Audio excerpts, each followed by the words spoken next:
İranın ali təhlükəsizlik strukturları Əli Larijani'nin oğlu və köməkçisi Əli Rıza Peyvət, eləcə də bir neçə can güdəni ilə birlikdə öldürüldüyünü açıqlayıb. Məlumat ölkədə və regionda ciddi rezonans doğurub. İranın nüfuzlu media qurumlarından olan Mehr News Agency'nin yaydığı xəbərə görə Larijani'nin həyatına qəsd edildiyi bildirilir.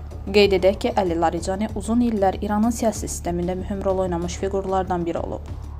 O, müxtəlif dövrlərdə milli təhlükəsizlik sahəsində yüksək vəzifələrdə çalışıb, eyni zamanda parlament sədri kimi fəaliyyət göstərib. Larijani həm daxili, həm də xarici siyasətə təsir imkanlarına malik strateji fiqur hesab olunurdu. Xüsusilə The Guardian nəşri yazır ki, əməliyyatın uğurla həyata keçirilməsi əvvəlcədən əldə olunmuş dəqiq kəşfiyyat məlumatları sayəsində mümkün olub. Mənbələr bildirir ki, bu məlumatlar əsasən insan kəşfiyyatı, HUMINT vasitəsilə toplanıb. Bu isə Tehran daxilindən informasiya sızmasının baş verdiyini göstərir. Nəşr həmçinin vurğulayır ki, Larijaninin son günlərdə ictimai fəallığının artması, müxtəlif tədbirlərdə iştirakı və mediaya çıxışları onun izlənilməsini asanlaşdırır və yerinin dəqiqləşdirilməsinə əlavə imkan yaradıb. Digər tərəfdən, Reuters agentliyi qeyd edir ki, Larijani İran siyasəti sistemində kölgədə böyük təsirə malik fiqur hesab olunurdu və onun aradan götürülməsi regiondakı güc balansına ciddi təsir göstərə bilər.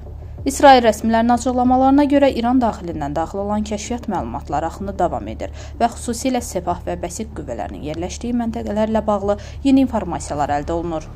Analitiklər hesab edir ki, baş verənlər təkcə bir siyasi fiqurun aradan götürülməsi deyil, eyni zamanda İran daxilində təhlükəsizlik sistemində zəifliklərin və informasiya sızmalarının göstəricisidir.